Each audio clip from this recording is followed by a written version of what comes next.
Hi there, I'm Savannah Mexto with Mannor Law Group, and I'm excited to welcome you to another webinar Wednesday with esteemed elder law and estate planning attorney Robert Mannor. On today's webinar, Bob will be focusing on recovery and moving forward from coronavirus. What's next for Mannor Law Group, and more importantly, what's next for your legal planning as Michigan reopens, recovers, and we all find our new normal. Before I pass the torch to Bob, I'd like to cover a few housekeeping details. First, a disclaimer, and Bob will cover more on this later. But on today's webinar, we're not giving out any legal advice. If you have a question or a situation and you'd like some information that's unique to you, I encourage you to contact us after the webinar so that we can look on getting you some legal advice. Also, today's webinar is recorded. We will send out a replay tomorrow of today's webinar, and you'll be able to share that replay with family, friends, and rewatch it anytime. Also, be sure to put any questions that you have today in the chat box. We are going to be looking at the chat box. I'll be personally monitoring the chat box to look for questions that we can get to Bob at the end of today's webinar. If for some reason we don't get to your question during the webinar, we'll contact you after. Now, why should you listen to what the folks at Mannor Law Group have to say? First, we are a nationally recognized and respected elder law and estate planning firm. All three of our attorneys are accredited by the Veterans Administration to assist veterans with claims and appeals. Attorney Bob Mannor is nationally board certified as an elder law attorney by the National Elder Law Foundation. He's one of only 19 attorneys in Michigan to achieve this designation. He is currently on the executive board of the State Bar of Michigan Elder Law and Disability Rights Section and past president of the National Academy of Elder Law Attorneys Michigan chapter. Lastly, Mannor Law Group has been honored by readers of our local paper as the best or favorite law firm for the last 8 years in a row. Now, without further ado, I'd like to welcome attorney Bob Mannor. You know, this is a great topic for today, and it's really interesting because a lot of people will say, Bob, how do you even predict recovery? How do you even start talking about what's next? And the answer is that's what we do on a daily basis here, because we're often dealing with folks that we don't know what's next, whether it's from an estate planning standpoint or the state administration, we often will know what's next, but after somebody passes away, we know what the process is, but with estate planning, we don't know how long someone's going to live. With our elder law practice, we don't know what's next, especially for those that are suffering for some form of dementia or Alzheimer's or those types of things. Things can change on a day-to-day basis, and we have to be able to predict the future. Now, it's impossible, right? It's impossible to predict the future, but that's our job, is to plan for the future and to plan for making sure that we're ready for anything. And so we're uniquely prepared for the recovery process going forward and making sure that we'll be here for everyone as we reopen or as things continue to take some time to reopen. So that is our job. That is what we do. And so we will make sure that we are here for you. So let's get right into it. These are the topics I've came up for today. I want to talk to you about what we're doing now to help our clients and potential clients to make sure that we're getting through this process before the reopening. I know there's a stay-at-home order and there's some unique challenges and unique things, but we still need to make sure we got our affairs in order. And for some of us, this is a particularly unique time to be able to do that, because for those that are still working, it's really difficult to take a day off and go into a lawyer's office, especially if it's a married couple or something like that. Have both of them take a day off to go into a lawyer's office, because typically we work normal business hours, and so to take a day off, that's difficult. Well, now if you happen to be working from home or those types of things, we're accommodating that, and it's actually might even be easier now to get those affairs in order and get those ducks in a row than at least the very basic of documents in place that you've been putting off. And so there are processes in place now, even before we can reopen. I want to talk about what we are doing if and when, or not if, but when we reopen. So we are not having the public come into our office at this point. In fact, we are all working remotely, and so that is we've been. It's been amazing to me, honestly, what an amazing team we have, and what amazing people that we have working here. That we were able to adjust to that working remotely so quickly and still be able to meet everybody's needs. And so it's been a unique challenge, and I'm just so proud of our team and how we've accomplished that.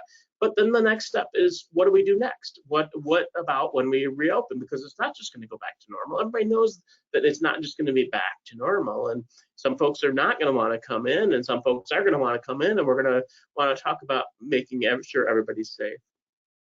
One of the things I want to make sure always is that our team is protected, that the Mannor Law Office team, the employees are protected. And we're going to talk a little bit about what that process looks like and what we're going to be doing to make sure that we do our best to protect those important people that are really helping out the folks. And then we're going to shift gears. Okay, so it's about what we're doing versus what you should do. And then what you should do, of course, we want to talk about what do you have in place? What do you not have in place? Were you putting something off? Even if you were a client of ours, was it something that you said, hey, we'll maybe think about this later? Is it time to now think about that? So we're going to talk about that, and just making sure, and we're just going to do an overview. I'm not going to spend a lot of time on the legal technical part today, because I just want to do an overview of these are the important things that you want to make sure that you have in place, and why it's important that you actually think about these things, and it's not just a formulaic process. So that's part of it. And then for folks that are new to us and are not part of Mannor Law Office or Mannor Law Group, do you have documents that are prepared by another attorney? And I'm never going to criticize another attorney. I am just going to say that there's different levels, right? We know this. We know this with everything. There's different levels of how many, how people, how professionals even deal with things, whether it's an accountant or a seamstress or a doctor or a specialist. And we're not, as lawyers in Michigan, oddly enough, we're not allowed to call ourselves specialists. That's not a thing that we're allowed to do. But the reality is, there are lawyers that focus almost exclusively on one area of practice and think constantly and prepare themselves constantly for something that has nuances that you might not have thought about. And there's lawyers that will just generally do any type of case and don't have the ability to spend enough time learning that area of the law, as well as those that focus their practice on it. And so that is very much our practice. We do three things right now. We do estate planning, meaning preparing for the future. We do estate administration, meaning what happens after death. And we do what we call elder law, and that's often a very difficult to define term, but elder law is dealing with those issues of sickness and disability and dementia, and making sure that we have care, and how we're going to pay for care, and how do we make sure that the right people are in charge of things, and we have the ability to be in charge of it, and we don't have to involve a judge or a court process. And that's probably the most unique part of our practice. That's probably what we're most known for, is making sure that we have those things. But more and more, honestly, we're getting known for some of the estate planning things too, because a lot of the estate planning people tend to group into very formulaic processes. And unfortunately, that's unfortunate, because estate planning shouldn't be. When you think about estate planning, meaning wills and trusts and things like that, a lot of people think about it from a standpoint of, oh, I just need this document that says my kids will get everything. Well, that's great, but how is that going to affect taxes? How is that going to affect if one of your kids passes away before you? How is that going to affect healthcare decision making? How is that going to affect how do we make sure that most of it goes to the kids and not to the government?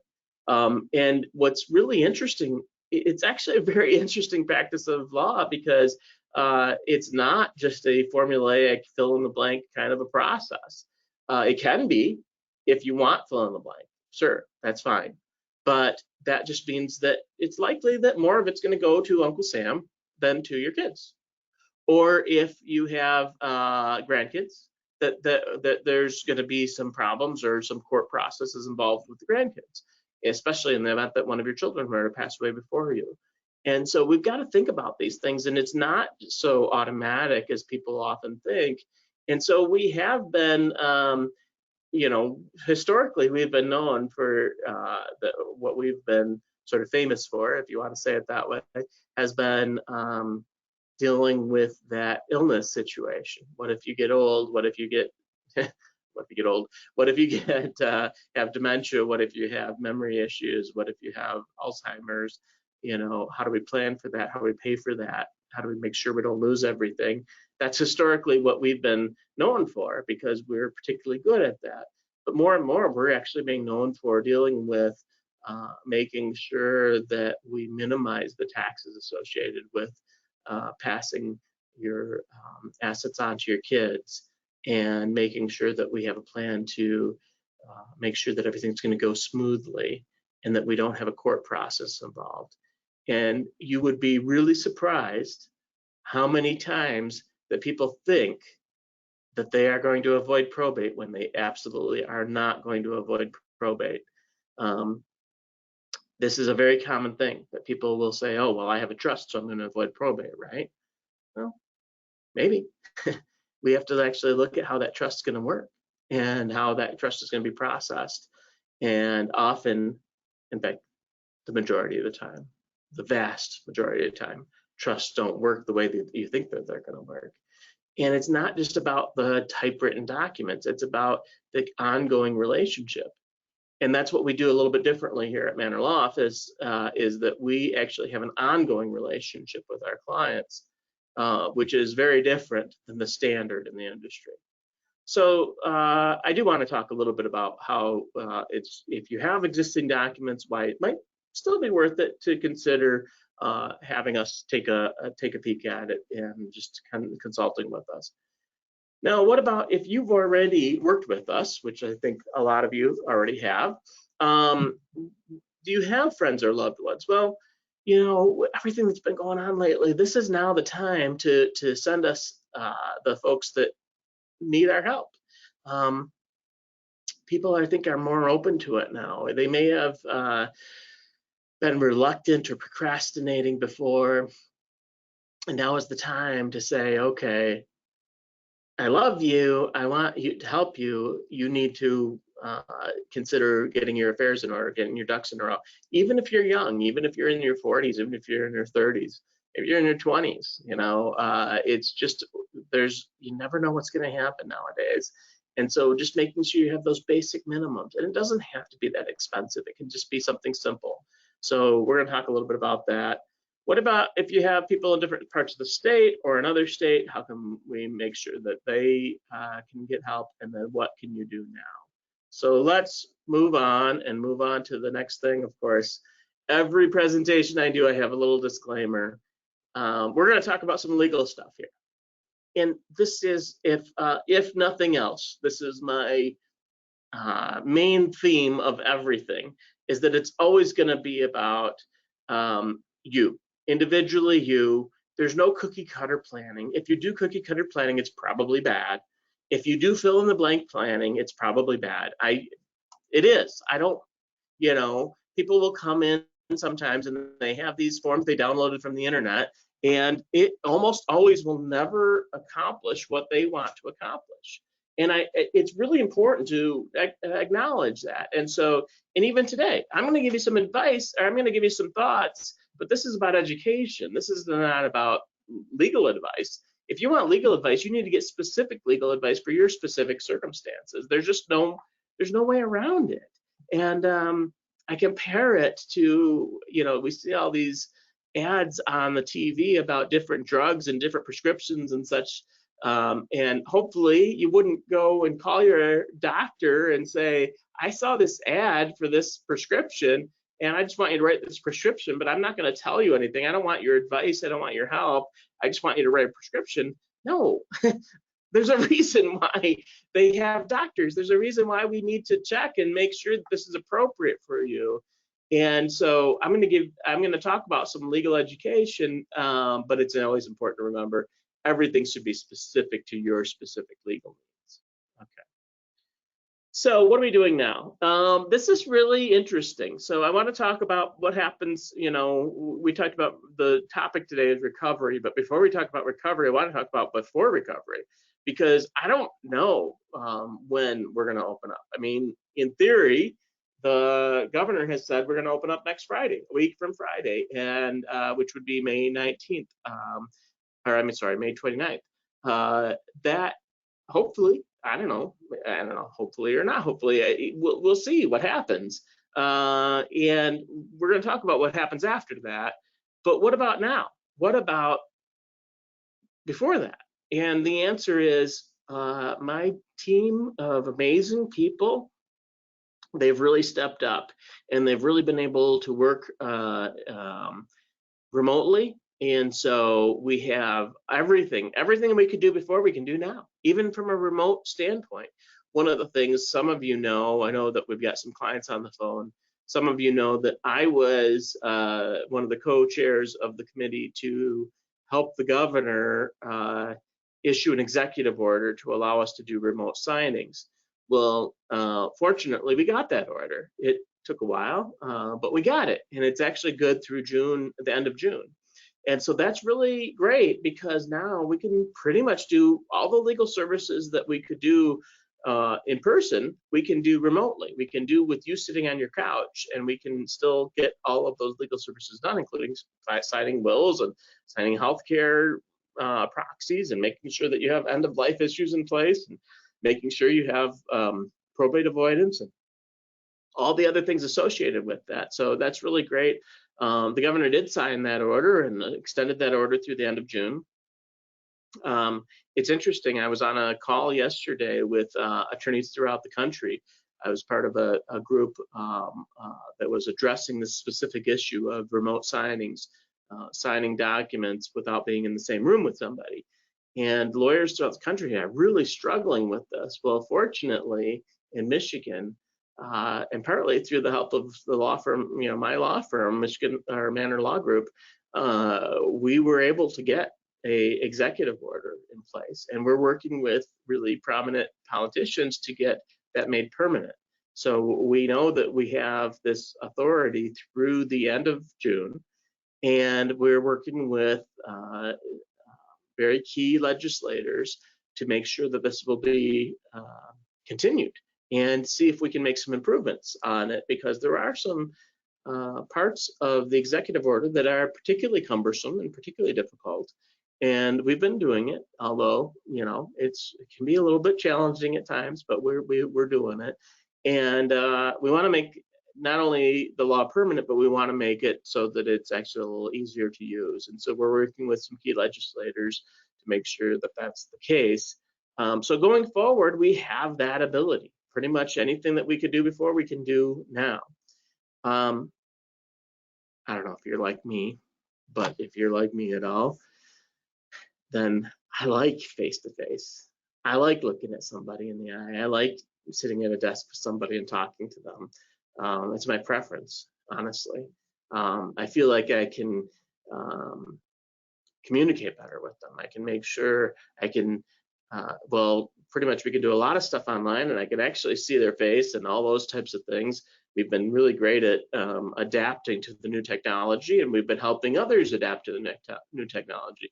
One of the things I think was really interesting that we've learned through this process, that some of our clients that weren't that comfortable with technology and had to become a little bit more comfortable with technology, I'm really proud of how we've helped them with that. That when we needed documents signed, I've had a few cases where we had somebody in the hospital and we couldn't have anybody come and see them. It's not allowed. We can't have somebody come see somebody in a nursing home or a hospital. and that we've been able to get documents signed even for somebody that was not so technologically inclined, and we couldn't have anybody come and see them, and we've been able to help them through that process. So that made me happy. But the reality is we've got to look at all the options. And so going forward, one of the things I want to talk about is we've learned so much from this process, honestly, and how we can act remotely.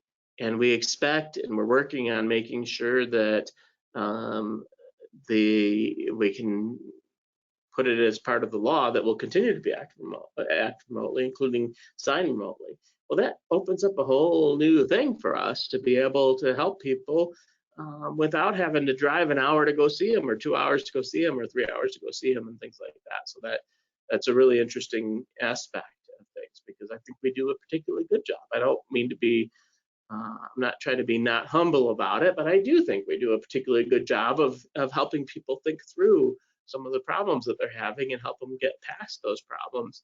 And so if we can help people from further away through this process, that's great. And we're learning more and more about that. But I also understand that folks want to, come in. They want to sit face to face.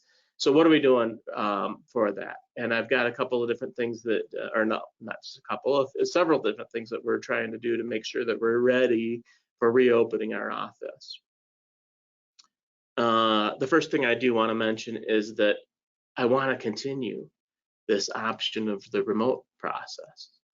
I'm more comfortable, and maybe you're more comfortable sitting at a desk together and having conversation. I'm more comfortable with that. I'm getting older. This is what I'm used to. This is my knowledge base. But I'm also getting more comfortable with the idea of having us both talk into a phone or talk into a computer, and making sure that we get those things taken care of. So going forward, even after we're allowed to be face to face, I'm going to make sure that we still have this option. If you're not comfortable coming into the office, if you want to make sure that you're still quarantining, or you're still protecting yourself and still not, exposing yourself to others, we're going to be able to accommodate that. And that's really important to me. A lot of folks are just, thinking that, well, we got to wait until we can get into the office. No, we can still accommodate you.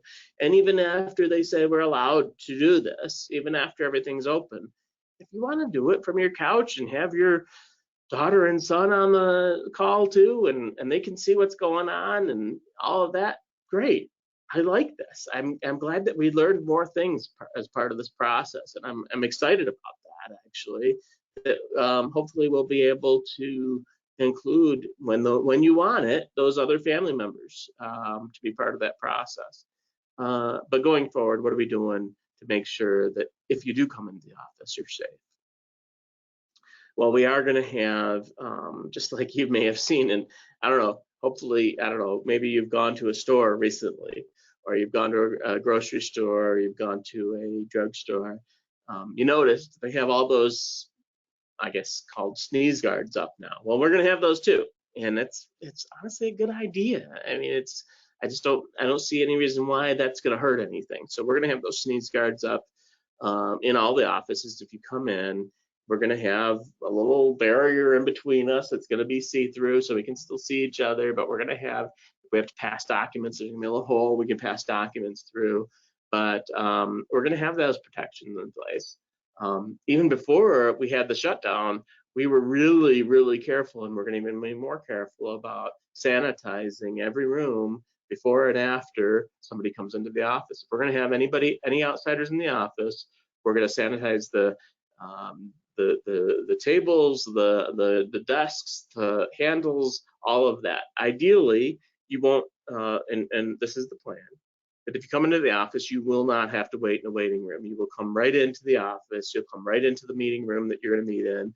It will have been pre-sanitized for you. You won't have to touch any handles. We're going to sanitize everything before and after you. And we're taking this seriously, whether you think it's important or not.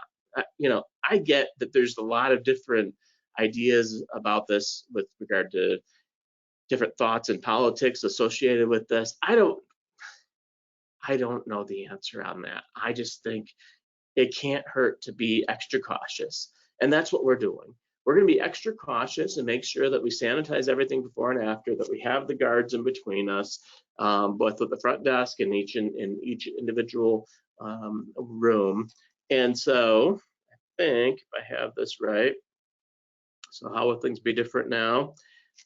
We are following the CDC guidelines. So these are all the issues. And we're going to talk a little bit about the employees and things like that in a second here.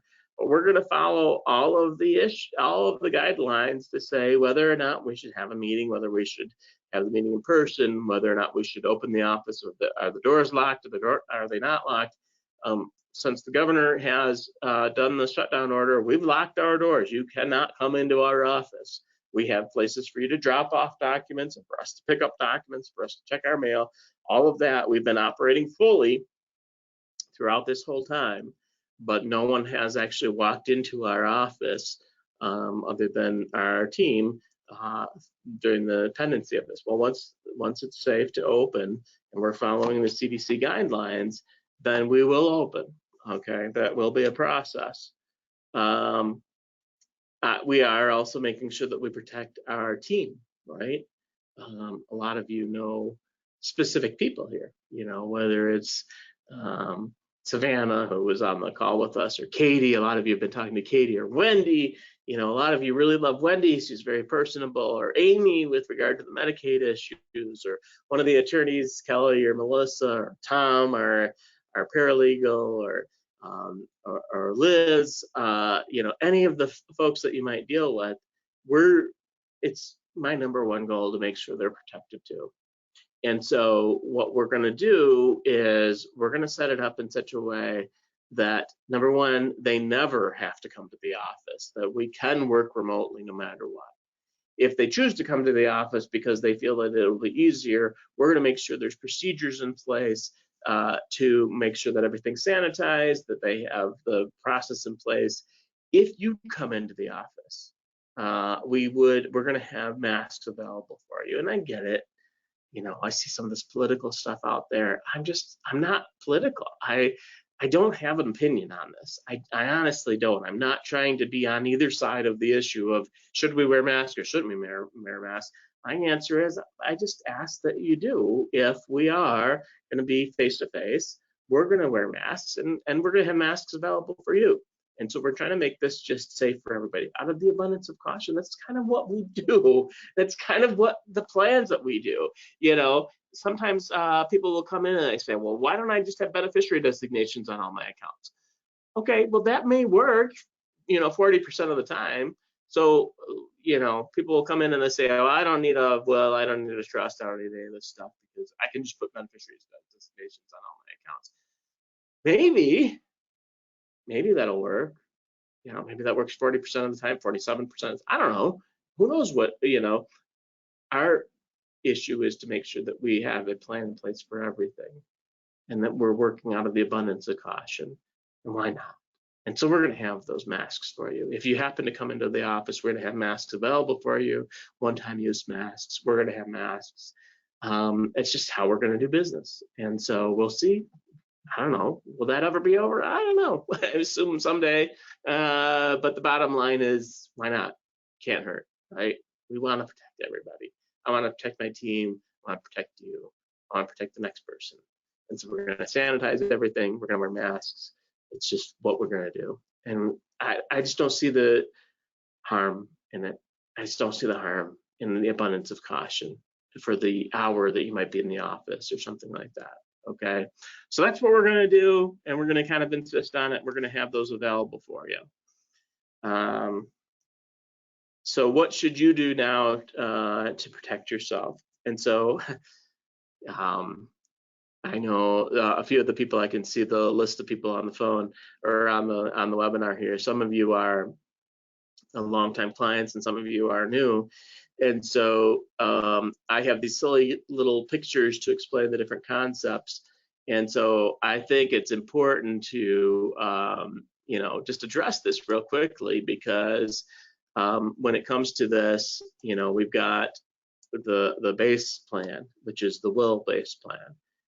What you have to remember about the will-based plan, it can be thorough. We can have a will and not have a trust that's going to be thorough. And we use beneficiary designations, and we use sub-trusts for disabled or minor beneficiaries and all of that. But we expect that in that situation, you're probably going to end up going through probate. Okay, and that's fine. Honestly, we're doing a lot more of these, particularly lately, because we've been working with a lot more younger folks. We have a lot of folks coming in now, essential workers and things like that, that are in their 20s or 30s, 40s, 50s, 60s. We're having a lot of folks that are in their younger age that they say, all I want is a will and all of the associated documents with the will, a healthcare document, a financial power of attorney, a HIPAA waiver, all those types of things. And we're happy to do that. And it's a lesser cost to set up a will. The issue with the will is you're going to end up going through probate, right? You're going to end up going through probate. Most of you may know that a will means probate. That's what a will means, okay? Now, if you had a family member that that had a will and didn't go through probate, that means they didn't use the will. That means they used joint owners or beneficiary designations, and there's challenges with that also. So the more thorough plan is going to be the probate avoidance plan, and that's where we consider using a trust. I often use the example of a wagon, because the difference between a will, which I call a funnel, and the trust, which I call a wagon, is we don't have to.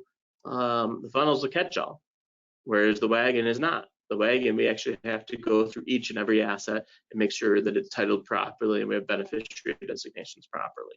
Okay, the will, we don't have to do that. What's really interesting and what a lot of people fail to recognize, let me make sure I get back to the right slide here. What people fail to recognize is they say, oh, I went to a lawyer and I got a trust. Oh, great. Does it do everything you want it to do? And I don't, it's hard to come up with an example for this, but the reality is there's different levels of planning. Do you want to just have the basics in place, to have the just in case kind of in place? Or do you actually want to have things in place to say, hey, I care about whether or not my kids are going to have to pay more taxes. I care about how much money goes to my kids and how much goes to the government. I care about whether or not we're going to lose this money because my kids get divorced, or we're going to lose this money, or it's going to be managed by court because my kids are young, and we're going to have to end up going through a probate process and have a judge appoint somebody to be in charge of my kids' money. Do we care about that? And so those are real issues. If you have young kids, it's particular issues. If you have adult kids, it's a particular issue to say, okay, do we care whether or not it gets lost in a divorce, or it gets lost because of creditors, because of disability, because of the kids are on disability, or because they have debts, or because they have divorce. Can we protect it because of that? And the basic trust, what we call our enhanced trust, can protect for those things. It can protect for remarriage. This is always an interesting one when I have these conversations with clients about remarriage. Of course, we're always concerned about divorce. Everybody is concerned about that. But aside from divorce, so there's a lot of families, they don't, whether they want to admit it or not, they say, well, we're not concerned about divorce. We've been married for this many years. We're not getting divorced. Okay, great. That's not the end of the issue, because what the real issue is, I'm less concerned about divorce. There's actually a process for that to make sure there's a fair distribution on a divorce. What I'm more concerned about is, what if you don't get divorced? What if one of you dies young? And what if one of you dies young? The possibility exists, of course, that the surviving spouse, would remarry. Well, what do people do when they get married? They buy a house together, right? And then they have an account. You got a house together, you got to have an account together. And as years go by, they say, well, I want to make sure that my spouse is taken care of. Of course, I want to protect my kids, but I want to protect my spouse too. So I'm going to list them as the beneficiary of my IRA and my pension and my life insurance and all those things. Okay, but then what happens when you die? If you die before your spouse, second spouse, where's all that going to go when they die? Do you know the answer? The answer is it's going to go to their kids. Your kids are going to get disinherited simply by the fact that you were trying to protect your loved one.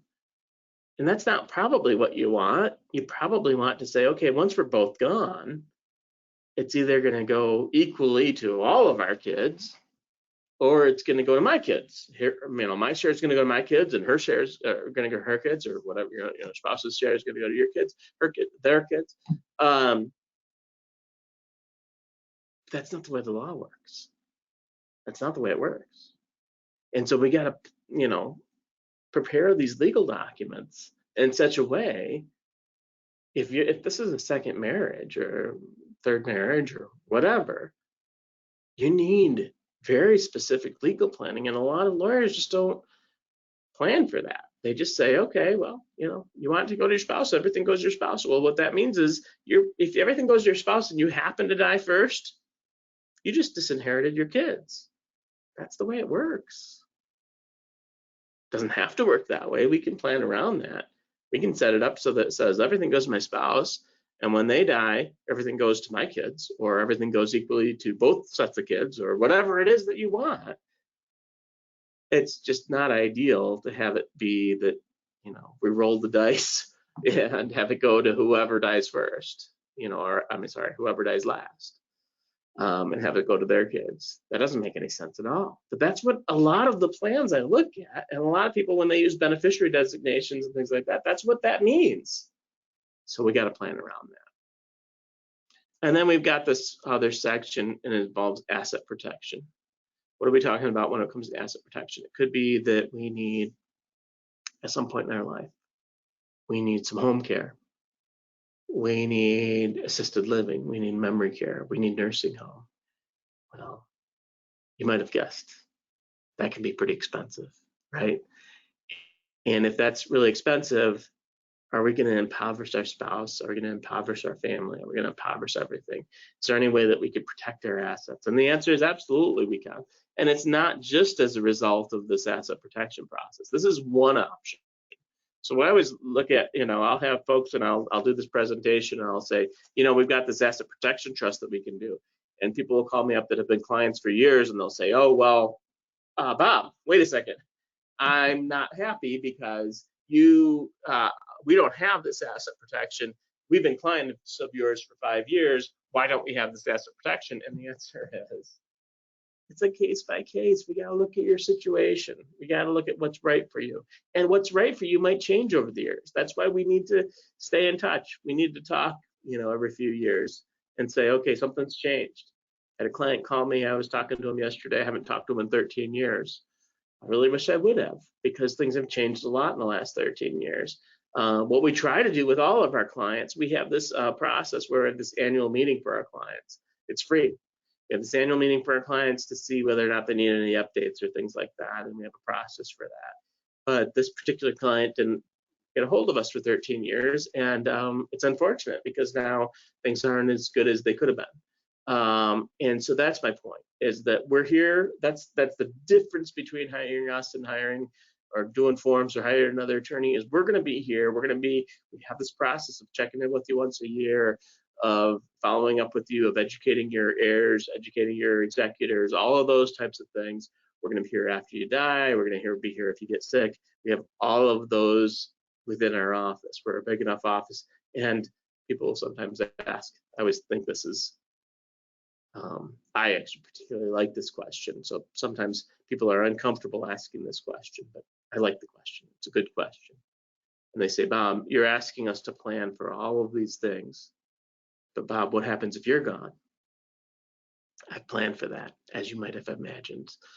You'd be surprised how many lawyers that do what I do that haven't planned for that. They plan to be able to protect their clients and help their clients throughout their lives. But what if something happens to them? Well, we'd actually have a plan for that. We have a succession plan. We have a plan to make sure that even if I were gone, even if I were disabled, even if I weren't around, that we have ways to make sure that the firm would continue. We've got life insurance policies and other things to make sure the firm would continue, and there's a process, there's a succession plan to make sure that you guys would still be protected. So I'm actually particularly proud of that particular fact. I like that. I like that a lot, and I'm surprised more attorneys don't do that, to say, boy, I have all these people that are depending on me to be around if and when something goes bad. Well, what if something goes bad with me? Well, I've got an answer for that, and I've got great people that are going to be able to protect you and still take care of you in that situation. So we talked about estate planning. I want to talk a little bit about, well, what if it's beyond estate planning? What if we're at the point where now we need care? And what's really interesting about this is that so many people, they need care and they won't accept it. Either they have a spouse that's providing 24-hour care and they just won't accept the fact that they need to get some help for their spouse that has dementia or memory issues or those types of things. I gotta tell you that honestly, everybody will be better off if you figure out how we're going to get some help for you. Whether it's help in your home or moving into assisted living or memory care or nursing home. I can't tell you how many times I've seen families where we had, married couple and one spouse had some memory or dementia issues. And what happens? It's the one that doesn't have those issues that dies, because all of the pressure and all the stress and all of the everything, all of the bad stuff is on that person, and they don't take care of themselves, and they're being a 24-hour caregiver, and then they die. And now what happens? Well, oddly, we have a plan for that. If you tell us that's what you're going to do, I don't recommend that. I think we should get some help for that caregiver spouse. I always think we should get, and we can figure out whether we can find a way of paying for that. That's what this chart is about, to figure out what government programs are out there to help you get some home care, to help you get some, pay for independent living, assisted living, nursing home, home care, daycare, whatever. That's part of our job, to figure out level of care and how to pay for it. But if you refuse and you say, nope, I am going to take care of my spouse, I've been taking care of them for 50 years, I'm going to take care of them longer. Okay, that's your decision. I can talk to you about it, but it's your decision. If you're going to take care of your spouse that has memory or dementia issues and not accept any help, I recommend you accept help. But if you're not going to accept any help, boy, we better have a plan in place in case you die, because I don't like telling you this, but not only the statistics, but our own personal experience tells us that the caregiver spouse dies first. The one that's taking care of the spouse that has dementia or Alzheimer's, that's the spouse that dies first, and the one that has dementia or Alzheimer's lives. And we better have a plan in place for that. And I'll tell you what, if you have a will or a trust and you haven't planned specifically for that, you don't have a plan for that. That's not what that will or trust from a generic attorney does, or even if it's from us and you haven't told us that that's what the issue is. We need to plan specifically for that issue of what if it's the caregiver spouse, what if it's the healthy spouse that dies first. Seems a bit morbid. I don't like talking about this, but it's important, because, oh my gosh, what I've seen so many times it went really badly, or at least not great. I mean, we can improve it. We can always improve it. We always have a strategy to make it so that we don't lose everything. I always have that plan. Just trust me. No matter what happens, I'm going to have a plan for you. But I can make it so much better if we plan ahead for that. If you let me know what's going on, if you let me know that there's a specific issue, that one spouse has dementia and that we're worried about the caregiver spouse, we're worried about the healthy spouse dying.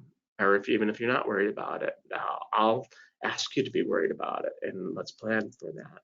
But that's not the standard estate planning. That's not the standard estate planning that we do or any other lawyer does. And so we need to plan specifically for those circumstances and change your legal documents accordingly. Okay, so that's an example of how we need to, adapt for recovery. What if you have documents from another attorney? I'm never gonna bash another attorney. What I will say is, this is the best example I can give. Some of you know that many years ago, it's now 6 years ago, I had heart surgery. And so I had, when I went to the hospital, when this issue came up and I went to the hospital, they assigned me a cardiologist, a local cardiologist. And cardiologist told me I could either treat it with medicine for the rest of my life or I could have surgery. And I said, well, is the surgery likely to fix it, or should I just take the medicine for the rest of my life? And they said, well, there's dangers, of course, taking medicine for the rest of your life, and the surgery most of the time will fix it. I said, okay, great. So I started to move in that direction and schedule that surgery with this specialist that was assigned to me. I didn't know anything about them. And they were perfectly good. There was nothing wrong with that specialist. Because I have some great friends and great relatives, and I mentioned this to them, they said, you know what, we'd really like you to get a second opinion on this. And I did. I got a second opinion. I went to a doctor that was recommended to me, a cardiologist that was recommended to me. And he sat down with me and he said the same thing. He said, you can stay on medicine or you can get a surgery. And then he said, you know, I've got in my practice, he had a practice of 10 attorneys, 10 doctors. And he said, you know, we've got really great surgeons here. He said, I'm not one of them, but one of the surgeons here can absolutely do the surgery for you. I recommend the surgery and we should do the surgery.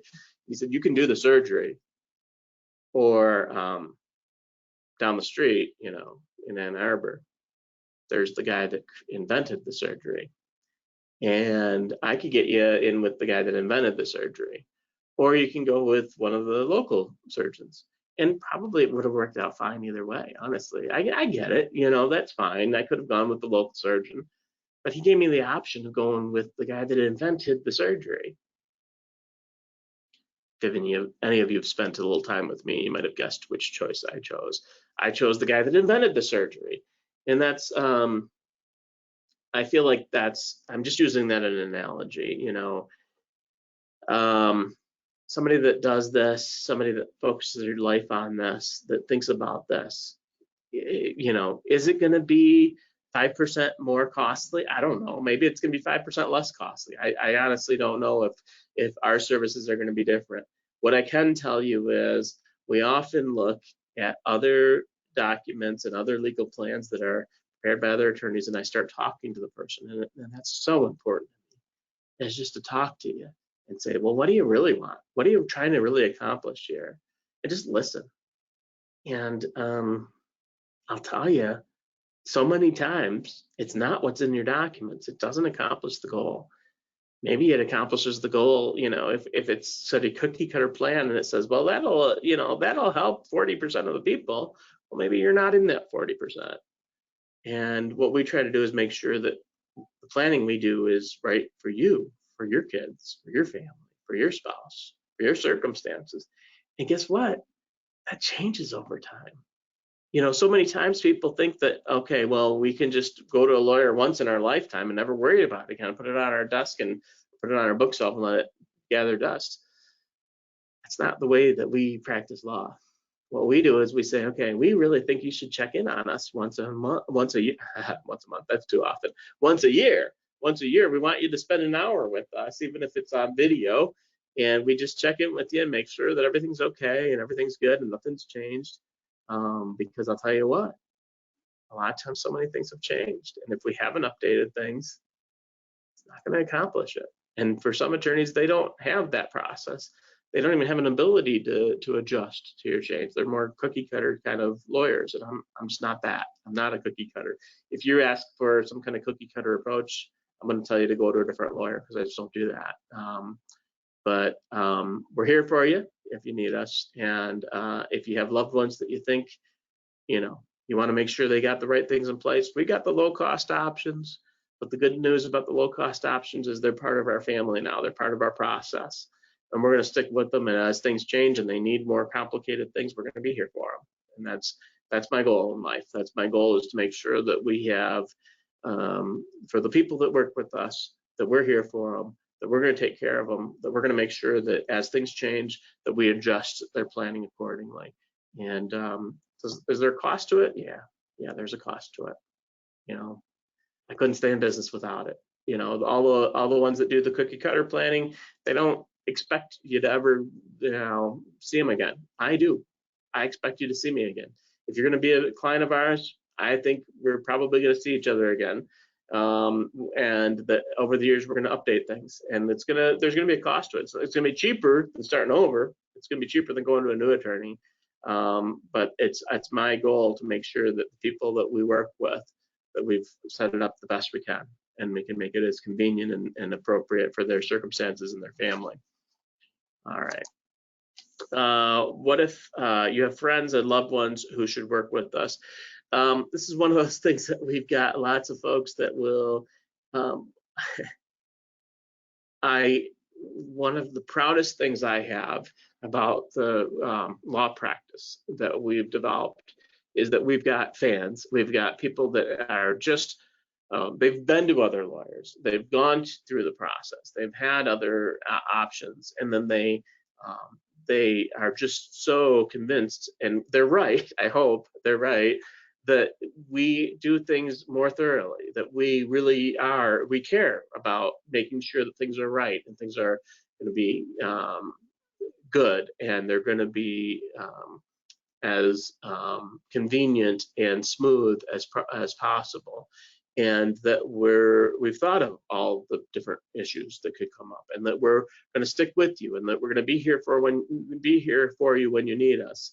And one of the things that we're not so great at is then saying, hey, by the way, could you send us somebody that you love? Could you send us somebody that you care about? We've not been great at that, of telling you, hey, send us your kids, send us your neighbors, send us your friends, send us your sister, your brother. And I am asking that now. It's an interesting time. I will tell you, when we did the shutdown, my team was ready to operate within, I'm going to say 24 hours. Within 24 hours, it was amazing. We had with Katie and Savannah and Kelly and all of the people, they just stepped up to the extent of being able to operate remotely in such an amazing way that we could operate fully within a really short period of time to make sure that we're still taking care of you. And I was just so impressed with that.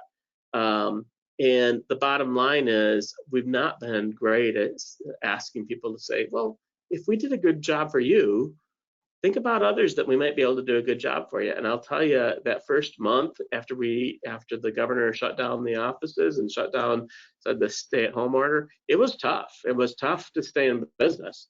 And I'll tell you, we could really use you referring people. And it's not just now.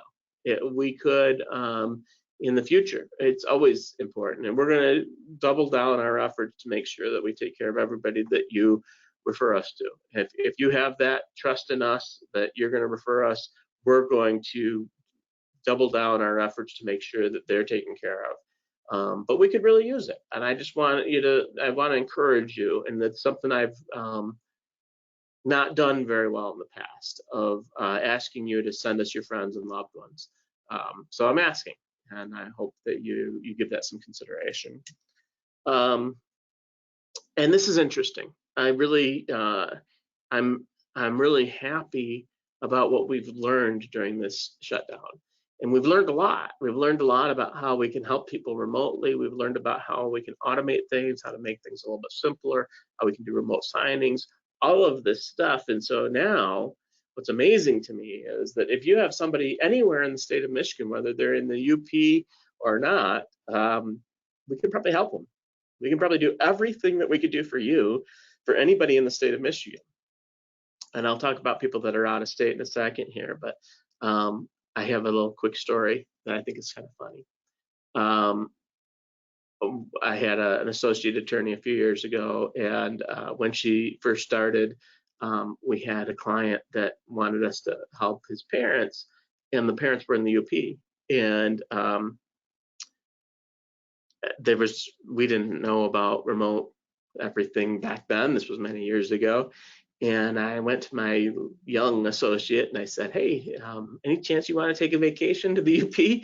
And she said, yes. And so we ended up sending her up to the UP and getting documents signed and all of that. Now, what I'm telling you now is we don't have to do that. I don't have to have somebody drive up to the UP or anywhere else in the state. We'd still be able to help you.